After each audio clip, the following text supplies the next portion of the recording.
back with Dr. Mark Hyman, my personal trainer, Mary Tedesco, and senior editor at Body+Soul magazine, Terri Trespicio.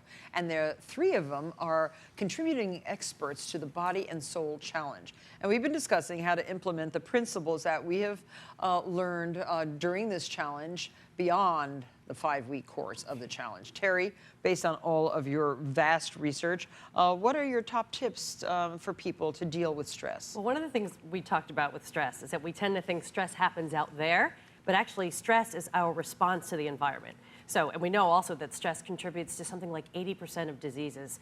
So we need to do stuff now. And after the challenge, it doesn't mean you stop stressing forever, but... Like my aching back is really stress? Yes, it is, probably, or even bad back. Okay, so 3 things that I recommend doing. The first thing is to take a break, or as I like to say, hit the brakes. When you feel yourself starting to spin out of control, you know, stress tends to make you speed up, it's really important to stop what you're doing, get your head out of the game, and whether that means go for a walk, sit and take 5 breaths. You have to build in those times, those break times. So you don't mean take a vacation to the Bahamas? Well, that's nice too, but on a daily basis, you know, it's not something we can all do. The second thing is advice that's easier to give than to take, and that is to say no. None of us wants to say no to opportunity, to work, to our friends, to our coworkers, but the truth is when you say yes to everything, you're saying yes to nothing at all.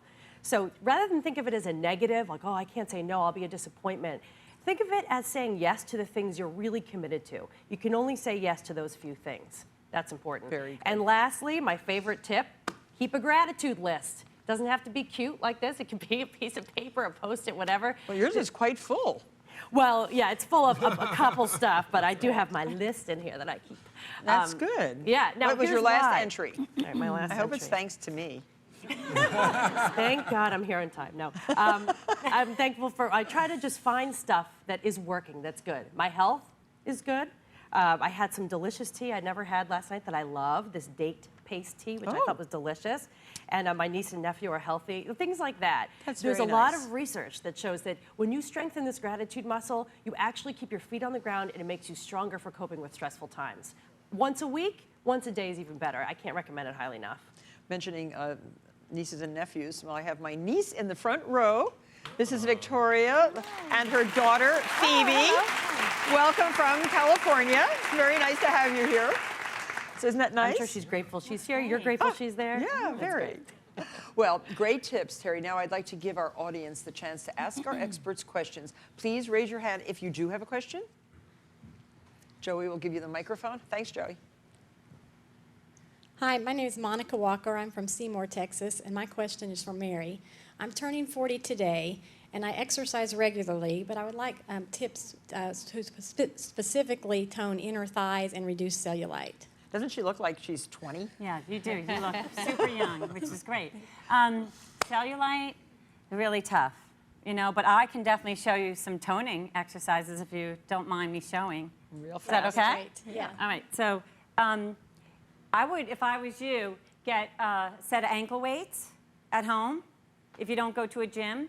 And you can put the ankle weights on and you work up, you know, they start at like 1 pound, go to like 10 pounds. So you have a good range there. But you could do some standing leg raises here. So you're working the inner thigh, okay? And then also take it down on the floor. I want you to see me, but you're gonna take it down and take one leg over.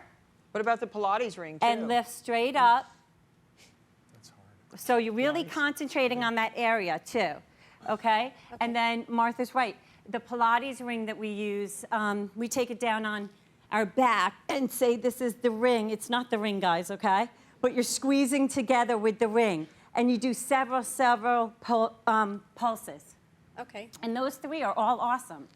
Thank you. Thank you. Right here. Hi.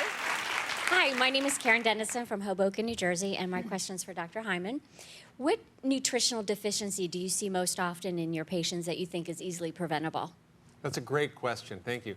You know, there are so many people who are nutritionally deficient, 92% of us. And the main ones I see in my practice are omega-3 fats, magnesium, vitamin D, and folate. Now, how do you know if you have those? Well, if you're magnesium deficient, you have cramps and headaches and constipation. Omega-3 fats, you might have dry, flaky skin. If you're vitamin D deficient, you might have seasonal depression or have sore, achy muscles. And folate may also be associated with depression. And I have quizzes in my book, The Ultramind Solution, that actually tell you how to identify if you have those. So I also explain on my blogs a lot about how to do this, and you can link to those on Martha Stewart's website. Thank you. Well, great questions, and we're going to take more questions when we return. So stay with us and learn.